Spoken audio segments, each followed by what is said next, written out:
Una pregunta que parece inusual, pero que realmente no lo es. ¿Qué puede provocar que yo cometa un crimen? ¿Esto le interesa? Quédese a Cristal contra Concreto.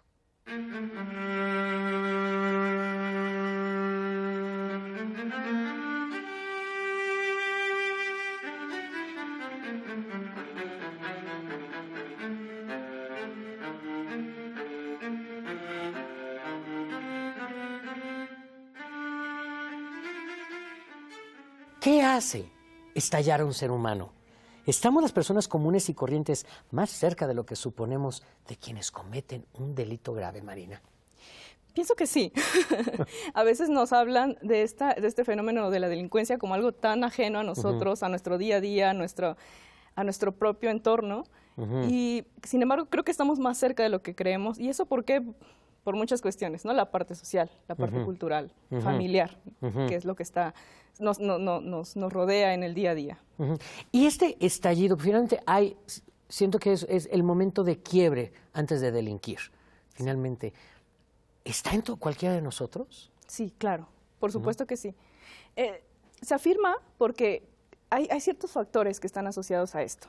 Teóricamente le llamamos factores de riesgo, pero realmente es eso, es un factor que contribuye o que facilita que una persona cometa un delito o que esté cerca de esto. Por ejemplo, una familia disfuncional, una familia problemática, una cultura, cierta educación cultural y también cierta parte social que nos rodea.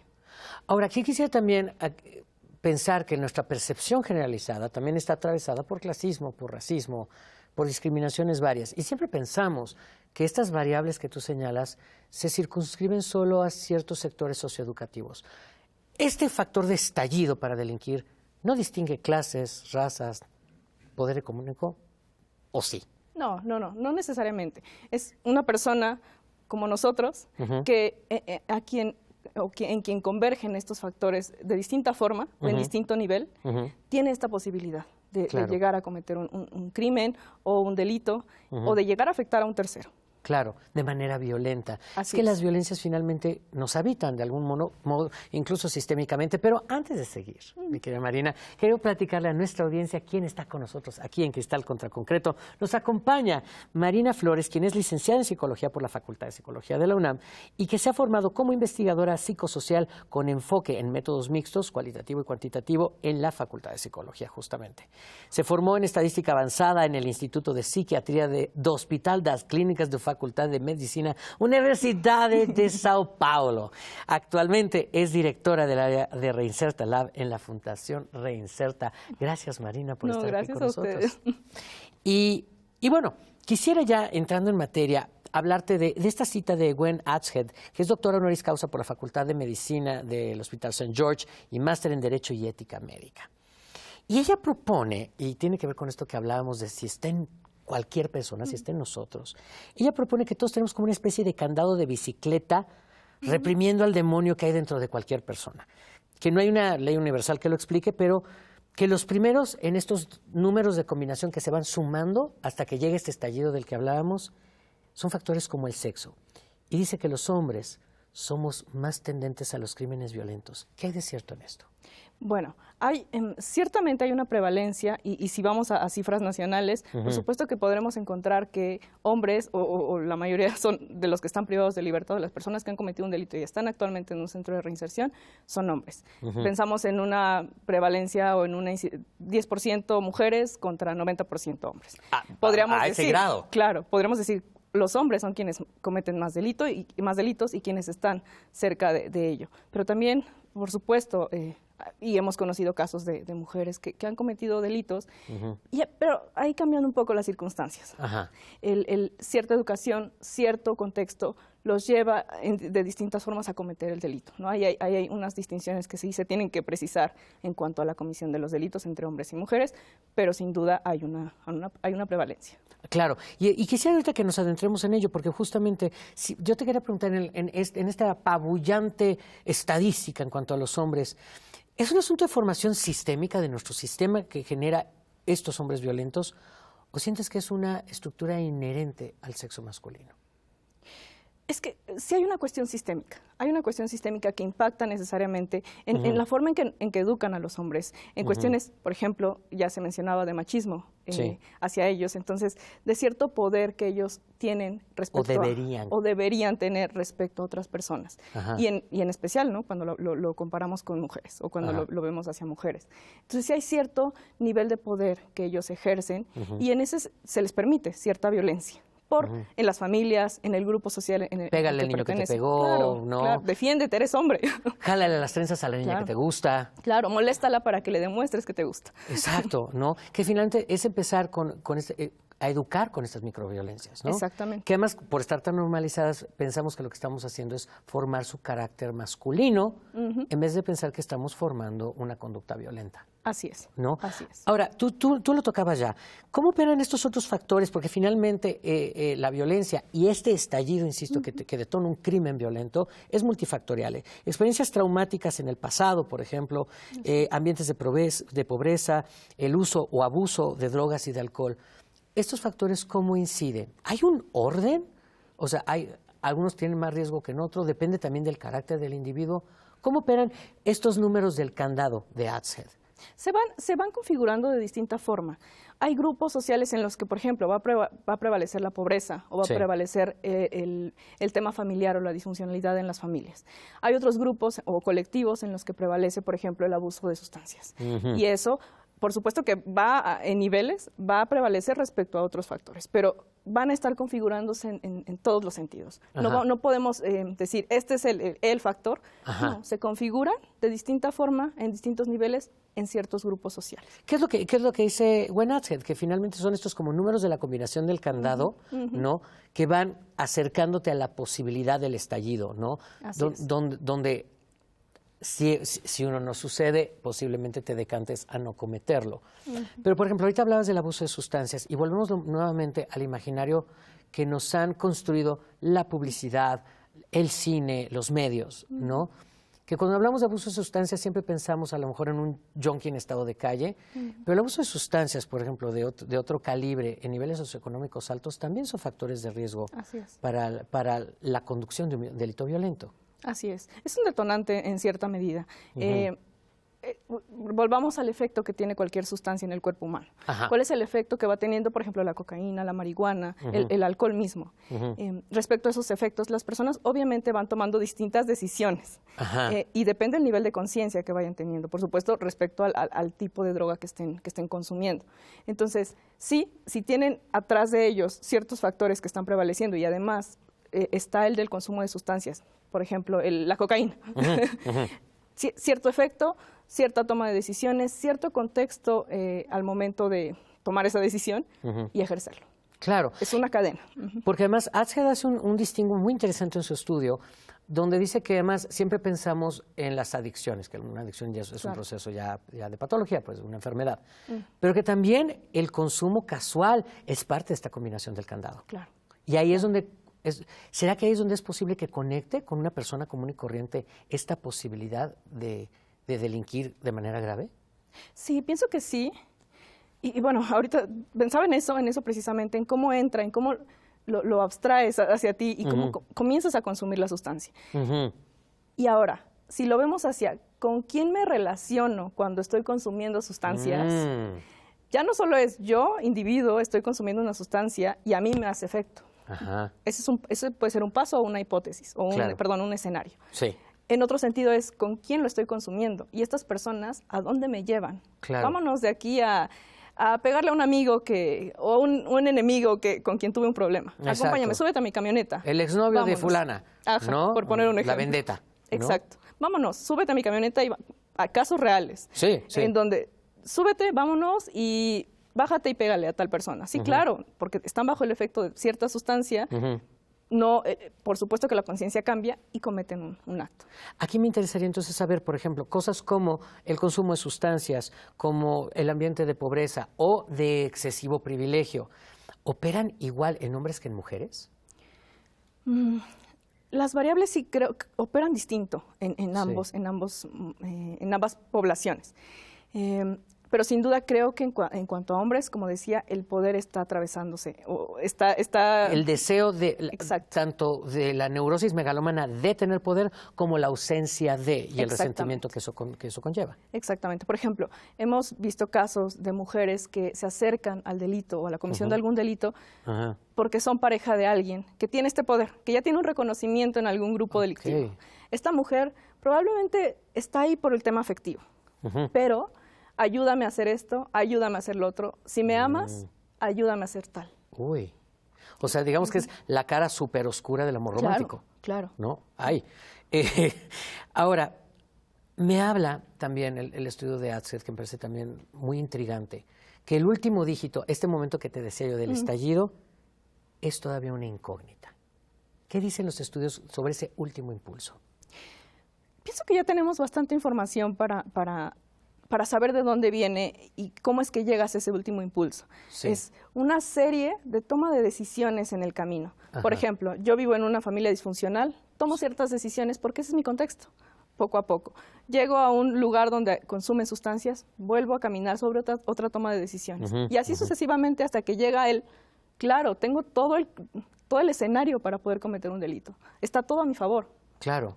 Y además, en el caso, por ejemplo, de si se incluye ya sea no solo sustancias, sino a lo mejor un exceso de endorfinas, también este rush emocional que puede tener un cierto escenario donde ya más creo que voy a salir bien librado o librada Así es. de la comisión de un crimen violento. Así es. Ahora, también me gustaría saber, porque, y esta es una pregunta que le queremos dejar a nuestra audiencia para el siguiente bloque, que estos estudios señalan un indicador también inquietante.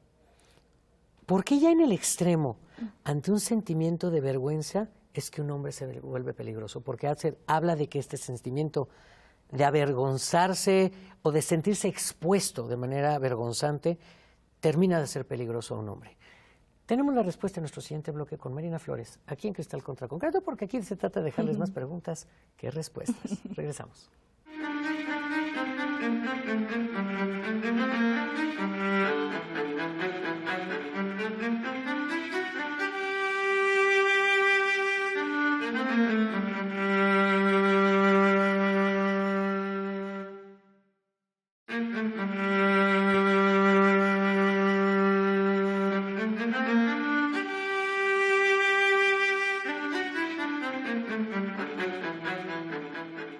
Seguimos aquí en Cristal contra Concreto con Marina Flores, directora de Reinserta Lab. Gracias por estar con nosotros.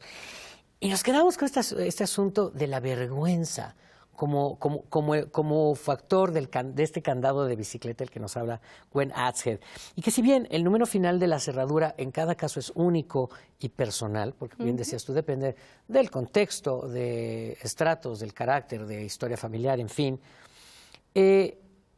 ¿por qué es que esta combinación se vuelve un detonante tan poderoso el que un hombre se sienta vulnerable, que se sienta expuesto en un sentimiento de vergüenza? Es que creo que cuando está ante esta situación, siente que perdió algo, siente que dejó algo atrás, o que alguien le quitó algo, ya sea la sociedad, su familia, alguien querido. Entonces, ¿qué es lo que hace? Recuperarlo, o intentar recuperarlo, recuperar la posición, recuperar el afecto, recuperar el lugar que perdió. Pero desde un lugar de dominación. Así es, así es. Perdí algo, tengo que demostrar que yo soy esa persona. Exacto. ¿Por qué será que pega tan duro en la psique profunda del hombre? Y si hablo del hombre es por los números que nos habías tú expuesto proporcionalmente, hablando de números aquí en México. ¿Por qué será que este punto de la humillación percibida como humillación pública toca las fibras como animales, como primitivas del hombre?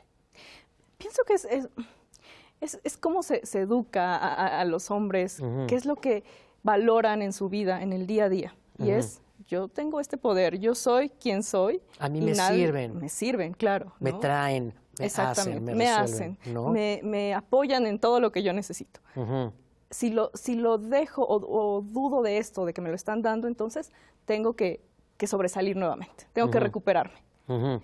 Y llego a cometer algo, a hacer algo. Claro, porque además también señalaba Adshead que no solo hablaba de la violencia hacia mujeres, que es terrible y siento que es un tema ya de alerta urgente, no solo a nivel mundial, pero sobre todo para nosotros, 11 mujeres al día, es una brutalidad. Pero también hablas de que este dominio también se recupera, en este caso de quiebre de la combinación completa del candado, también con actos de dominación pública, actos violentos que establezcan un estado de dominación pública. ¿Esto cómo funciona? Sí, claro, es que en esta escala social, yo tengo un lugar en la sociedad.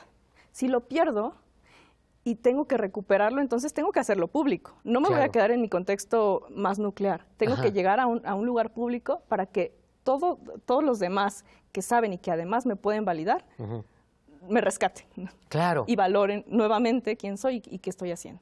Eso sería entonces una clave, digamos, para empezar a comprender el fenómeno de los sicarios tan jóvenes, los sicarios adolescentes, los mensajes de cabezas, las cartulinas y las mantas, ¿no? Que de alguna manera es dejar patente a nivel público esta recuperación del lugar de poder. Del lugar del poder, aunque ahí hay un caso muy particular con los niños sicarios, por ejemplo, quienes cometen delitos muy jóvenes. Vemos mucho el tema del afecto. Pareciera que es algo ajeno también a ellos. O superfluo. ¿Cómo? Exacto. ¿Cómo ellos van a mostrar afecto? ¿O por qué se acercan a la delincuencia organizada para ganar este afecto?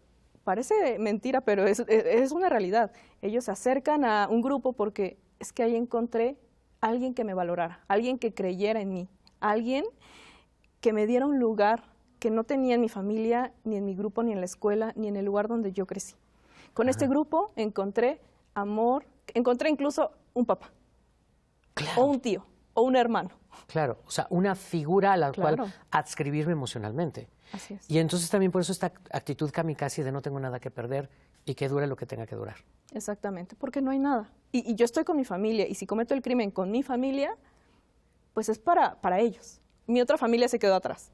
Exacto. La perdí o me perdieron.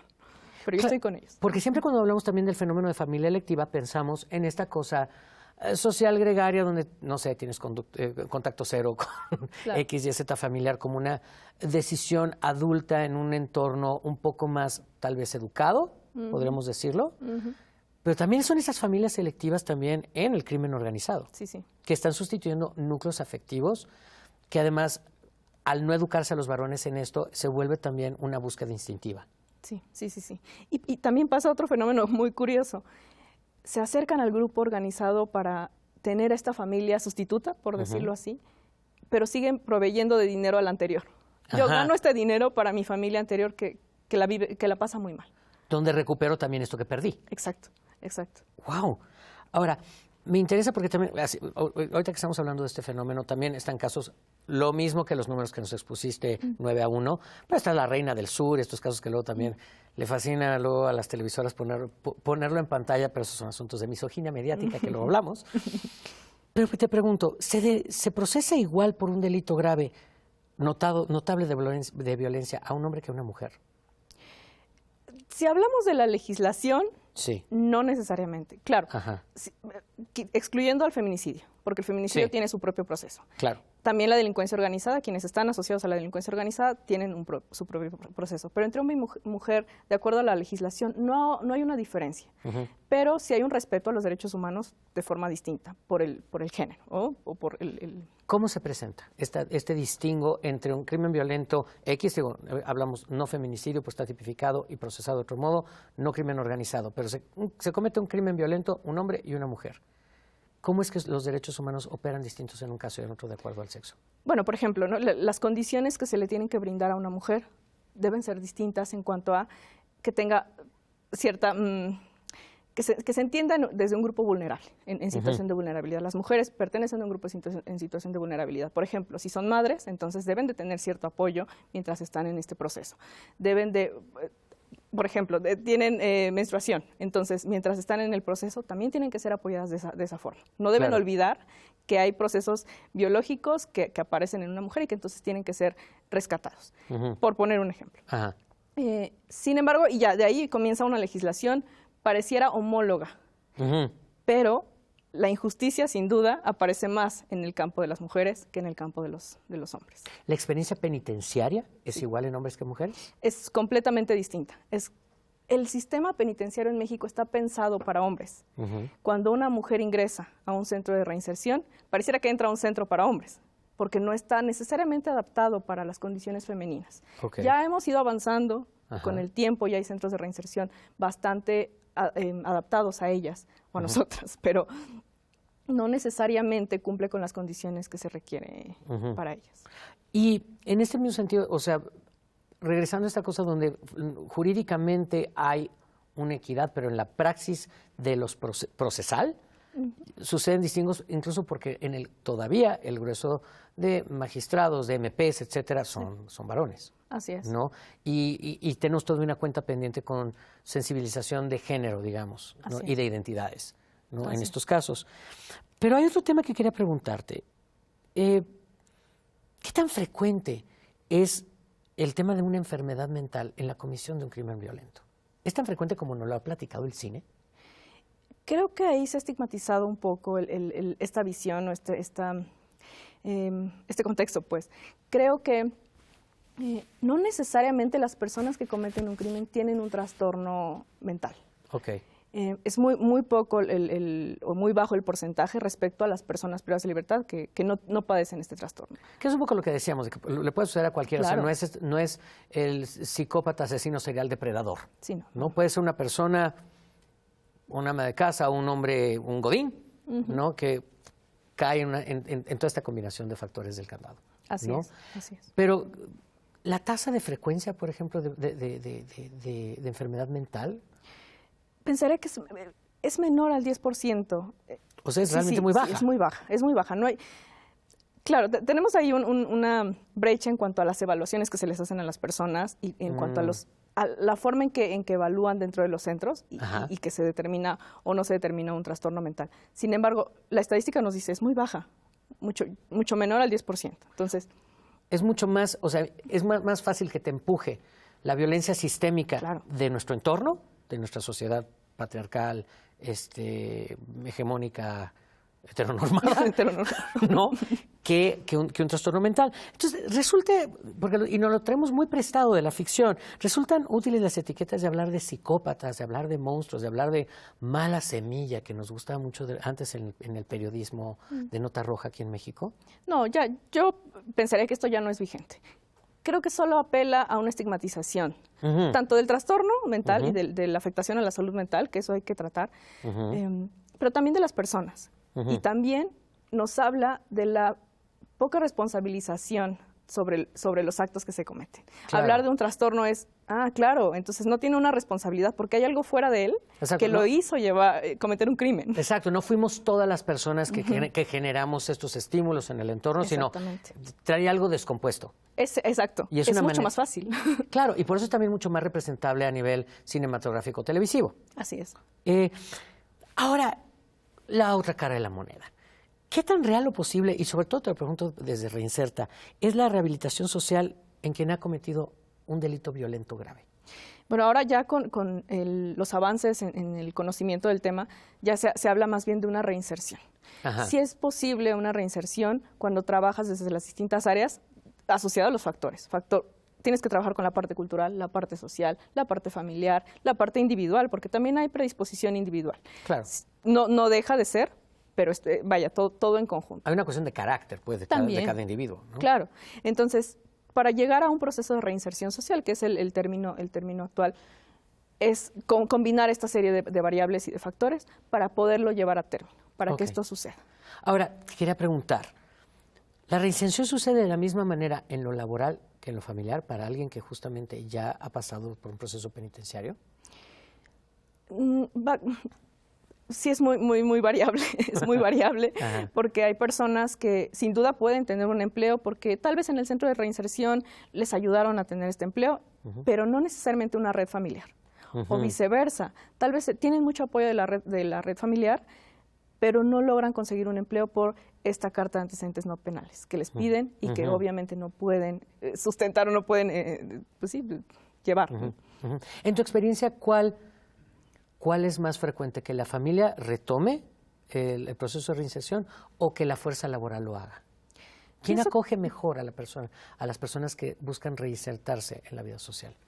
Yo pensaría, y una diferencia aquí, si es hombre, la familia. La familia no necesariamente apoya a las mujeres que están en prisión, ni durante su proceso, ni posterior a su estancia en un centro de reinserción. Y el empleo eso creo que es variable, aún no podríamos determinar o llegar a una conclusión. Pienso que va a depender también de las habilidades que la persona tenga, de la formación que tenga, de algo que aprendió en el mismo centro o previo a su estancia allá. ¿Y hay cosas en el entorno que empujen a la reincidencia? Sí, nuevamente, llegar a un entorno previo o similar al que encontraron antes de cometer un delito. Un entorno violento, un entorno con cierta disfuncionalidad aún, con poco apoyo, una red muy chica o una red no tan fuerte para esta persona. Oferta de sustancias. Oferta de sustancias, pero pienso que a nivel más macro, la estigmatización. Estigmatizamos a las personas que salen de prisión porque cometieron un delito, claro, me va a matar un día, me va a robar mi dinero. No le demos trabajo, no lo acojamos, no lo abracemos. Claro. Pues no hay una única razón para la crueldad humana, mi querida Marina. La fascinación ante estos temas es porque de alguna forma, creo yo, todos nos preguntamos si tenemos en nosotros la capacidad de hacer algo horrible. Sí. Marina Flores, muchísimas gracias por estar con nosotros. Soy Pedro Cominic y nuevamente esperamos haberlos dejado con muchas preguntas. Les esperamos en la próxima emisión de Cristal contra Concreto con otro tema que nos hará pensar en qué momento se me truena el candado, mi querida Marina. Gracias por estar con nosotros. No, gracias a ustedes. No. Hay mucho más que platicar. Sí. Y mucho más que colaborar, ¿sabes? Con la labor que hacen ustedes. Sí. ¿No? Necesitamos muchos voluntarios también. Sí, siento que de repente también son estas asociaciones, estas iniciativas que bregan contra la